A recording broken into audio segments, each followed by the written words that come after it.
इसी बीच कर लेते बड़ी खबर का लखनऊ से बड़ी खबर। ब्रजेश पाठक ने अपने आवास पर जन सुनवाई की। डिप्टी सीएम से मिलने सैकड़ों की तादाद में लोग पहुंचे।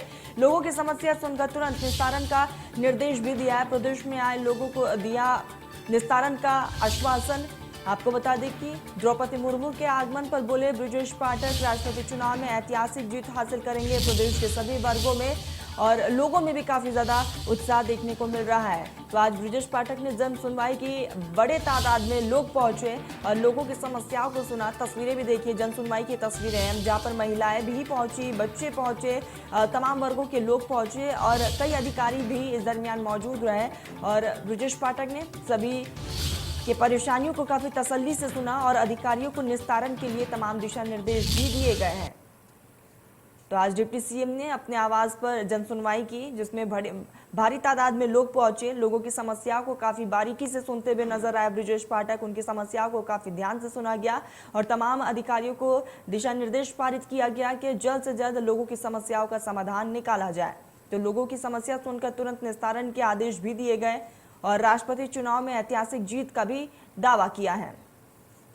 बहन द्रौपदी मुर्मू जी आ रही हैं। उत्तर प्रदेश के सारे जनप्रतिनिधि, आम जनता में हर्ष का माहौल है।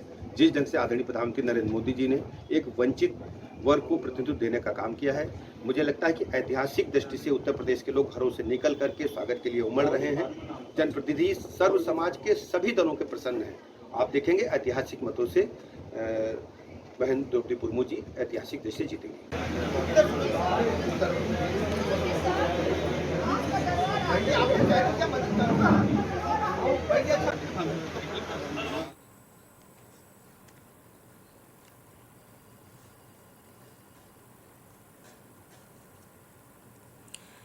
हमारे साथ पंकज जुड़ चुके हैं, हमारे सहयोगी लाइव जुड़े हैं। पंकज, डिप्टी सीएम ने आज जन सुनवाई की, भारी तादाद में लोग पहुंचे, कहां से लोग पहुंचे थे?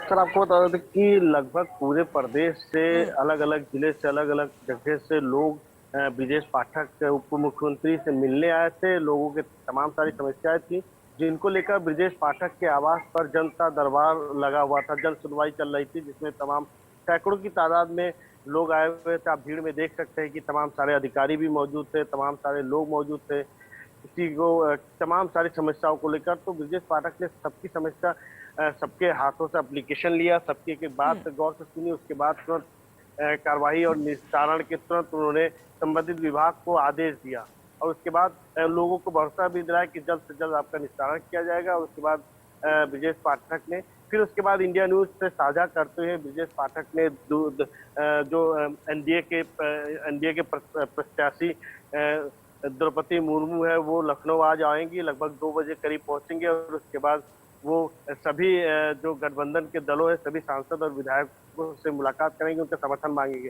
जिसको लेकर ब्रजेश पाठक ने ये कहा है कि प्रदेश में और देश के इतिहास में पहली बार ऐसा होगा जो विशेष वर्ग को मोदी जी ने आगे बढ़ाया है। बिल्कुल पंकज, और जनता की समस्याओं को काफी बारीकी से सुनते हुए भी नजर आए। पंकज, तमाम जानकारी के लिए आपका बहुत बहुत शुक्रिया। चलिए तो खबरों में आगे बढ़ते हैं। खबर देवबंद से, जहां पर ईद उल जुहर को लेकर देवबंद में सुरक्षा व्यवस्था के कड़े इंतजाम कर दिए गए हैं। प्रशासन द्वारा शांति समिति की एक बैठक भी आयोजित की गई है। समाज के लोगों को शासन के निर्देश दिए गए हैं। सार्वजनिक स्थानों पर कुर्बानी पर रोक रहेगी और इसी के साथ तय स्थल पर ही कुर्बानी कर सकेंगे लोग। पुलिस बल के अलावा पीएस भी जवान यहां पर मौजूद रहेंगे। सभी चिन्हित स्थानों पर पुलिस बल को तैनात किया जाएगा। पशुओं के अवशेष उठाने के लिए नगर पालिका मौजूद रहेगी। तारीख को होने वाली बकरा ईद को लेकर देवबंद में सुरक्षा व्यवस्था के कड़े बंदोबस्त किए गए हैं। मुख्यमंत्री के दिशा निर्देश के बाद प्रशासन द्वारा यहां पर स्थानीय समिति की बैठक ली गई और उसके बाद जो शासन के आदेश हैं, जो सरकार के आदेश हैं, उसके संदर्भ में जो सभी समाज के लोगों को अवगत कराया गया। इसके अलावा जो खुले स्थान पर कुर्बानी को लेकर यहाँ पर रोक लगाई गई है, क्योंकि एक चौक चौराहों पर ऐसी जो सार्वजनिक स्थल है, ऐसी जगहों पर जो कुर्बानी है उसको लेकर रोक लगाई गई है। कुर्बानी का जो तय स्थल पहले से ही जो तय स्थल है वहाँ पर कुर्बानी की जाएगी और जो इसके अलावा जो मुहर्रम है उसके जो बाद जो कावड़ यात्रा 14-15 तारीख से यहाँ पर शुरू होने वाली है, उसको लेकर भी सुरक्षा व्यवस्था के कड़े बंदोबस्त यहाँ पर किए गए हैं। और एसडीएम दीपक कुमार की माने तो उनका कहना है कि जो कावड़ यात्रा है, उसके बाद जो मुहर्रम है और जो 10 तारीख को जो प्रशासन के लिए सुरक्षा व्यवस्था को लेकर भी एक बड़ी चुनौती है, बकरा ईद, उसको लेकर सभी तैयारियां पूरी कर ली गई हैं। नगर पालिका जो देवबंद में आती है उसके आला अधिकारियों को दिशा निर्देश दिए गए हैं कि किसी भी स्थान पर गंदगी न फैल पाए और जो सुरक्षा व्यवस्था के चाक चौबंद यहाँ पर किए गए हैं। और मैं आपको बताना चाहूँगा, जो नगर पालिका है उसके द्वारा कई टीमें गठित की गई हैं, जो जहाँ पर भी जो इकट्ठा होगा, जो उसका जो अवशेष, पशुओं के जो अवशेष इकट्ठा होंगे उसको वहाँ से उठाया जाएगा। किसी भी स्थान पर कोई भी स्थिति नहीं आने दी जाएगी। देवबंद से मैं चलिए फिलहाल इस बुलेटिन में बस इतना ही। देश प्रदेश की तमाम बड़ी खबरों के लिए आप देखते रहिए इंडिया न्यूज।